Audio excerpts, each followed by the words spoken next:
আমি টমেটো ক্ষেত দেখতে ব্যস্ত, আমার বন্ধু ভিডিও তৈরি করতে ব্যস্ত। এরকম সুন্দর সুন্দর বাক্যগুলো আমরা বলে থাকি ডেইলি লাইফে, তাই না? যে মা ডিনার তৈরি করতে ব্যস্ত, my mother is busy preparing dinner. তারা একটি প্রকল্পে কাজ করতে ব্যস্ত, they are busy working on a project.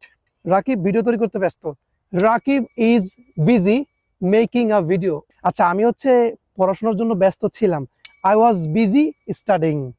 আমি পড়াশোনার জন্য ব্যস্ত, I am busy studying. Subject plus বিভার plus busy, I am busy, আমি ব্যস্ত। এরপরে ভালোর সাথে আইনজি দিবেন। সিম্পলি, একদম সিম্পল, গ্রামাটিক্যালি সঠিক স্পোকেন রুল হচ্ছে। আপনারা এই রুলটা ব্যবহার করে একটা বাক্য কমেন্টে লিখে দিন। এরকম আরো সুন্দর সুন্দর স্পোকেন রুল পেতে আমার পেজটি ফলো করুন। This is Mehedi Hasan, I am an English content creator.